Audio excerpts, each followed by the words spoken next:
Drama serial पामाल की अगली किस्त में हम देखेंगे कि मलिका की इतनी बड़ी गलती के बाद रज़ा का गुस्सा कम होने का नाम ही नहीं ले रहा और इसी गुस्से की हालत में उसने एक बहुत बड़ा फैसला किया है।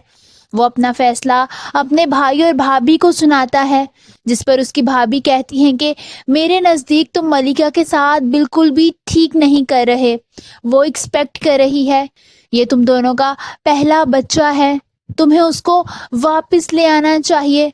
मगर कोई भी बात रज़ा के फैसले को बदल नहीं सकती।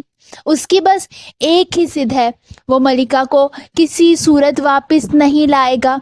वहीं रज़ा के भाई भाभी मलिका के घर उसको मनाने के लिए जाते हैं, मगर मलिका के मामू बहुत ज़्यादा गुस्से में उनसे ये कहते हैं कि रज़ा को क्या लगता है कि मलिका के आगे पीछे कोई नहीं, वो लावारिस है, रज़ा उसके साथ जो चाहे वो कर सकता है और कोई पूछने वाला नहीं।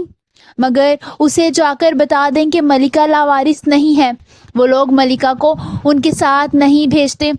मलिका रोने लगती है और कहती है कि मेरी गलती इतनी बड़ी तो नहीं थी जितनी बड़ी रज़ा मुझे सज़ा दे रहा है। वहीं मेन गेट बजता है, मलिका दरवाज़ा खोलती है जहां एक पोस्टमैन होता है। वो मलिका से कहता है कि आपके नाम ये लेटर आया है। मलिका कांपते हाथों से वो पकड़ती है। उसकी माँ के कानों में आवाज़ आ जाती है।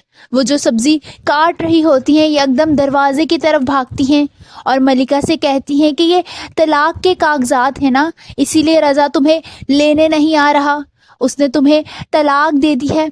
वो ऊंचा ऊंचा रोने लगती हैं। मलिका इन्वेलप नहीं खोलती और ज़ोर ज़ोर से रोने लगती है। आप सबको क्या लगता है, क्या रज़ा वाकई मलिका को तलाक दे चुका है, ये जानने के बावजूद कि वो उसके बच्चे की माँ बनने वाली है? कमेंट्स में अपनी राय का इजहार ज़रूर कीजिए।